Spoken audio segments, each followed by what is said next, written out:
Hiburlah, hiburlah umatku, dan tenangkanlah hatimu, hai Yerusalem. Adalah sabda Tuhan yang disampaikan oleh Nabi Yesaya kepada umat Israel yang sedang berada di dalam pembuangan. Ketika dalam pembuangan, mereka seolah merasa seperti di padang gurun, di mana ada kekosongan dan putus asa. Mereka bukan saja ditindas secara fisik, tetapi juga secara psikis. Mereka merasa sendirian, jauh daripada Tuhan. Bapak, Ibu, saudara-saudariku yang terkasih, pengalaman orang Israel ini mengingatkan saya ketika pagi tadi saya membaca di beberapa media sosial, tetapi secara khusus di dalam Facebook, saya menjumpai suatu sharing dari orang atau umat di kampung halaman saya. Dia menulis, "Kami sudah sembuh, kenapa kalian memalingkan wajah dan bahkan menutup mulut terhadap kami?" Keluarga ini, salah satunya anggotanya dikatakan sebagai pasien COVID-19.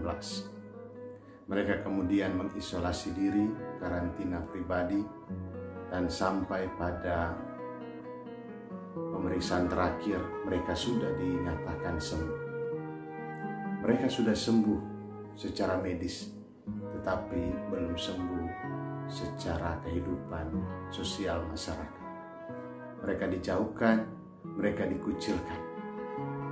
Dan itu mau mengatakan bahwa pengalaman dikucilkan, pengalaman dibuang, pengalaman merasa kosong dan sendiri itu nyata dan real dalam pengalaman hidup kita.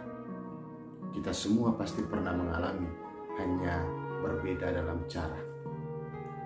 Bapak, Ibu, saudara-saudari yang terkasih, dalam pengalaman seperti ini, Yesaya menyampaikan sabda Tuhan bahwa Allah sendiri, penyelamat itu akan datang menjumpai mereka.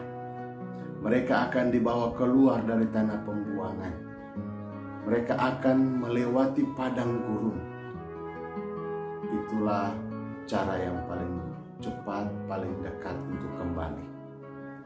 Maka perjalanan melewati padang gurun kehidupan itu, mereka perlu bertobat, membiarkan diri untuk datang kepada Allah, mengakukan segala dosa dan menerima pengampunan.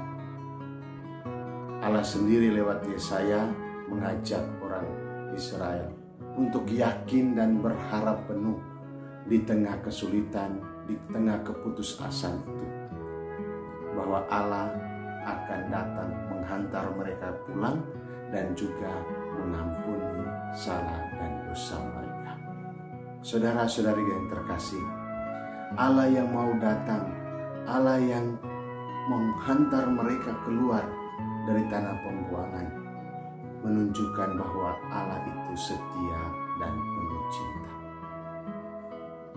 Ia setia sebagaimana kita dengarkan dalam bacaan kedua.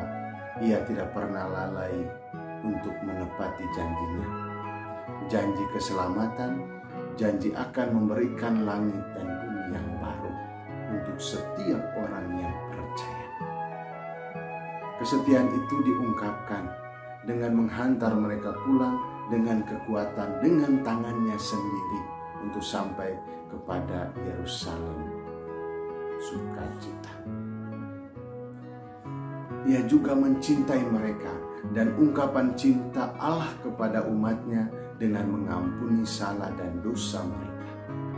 Ia yang sudah mengampuni, menghantar mereka juga dengan kelemah lembutan, seperti seorang gembala yang menjaga dan mengumpulkan domba-dombanya.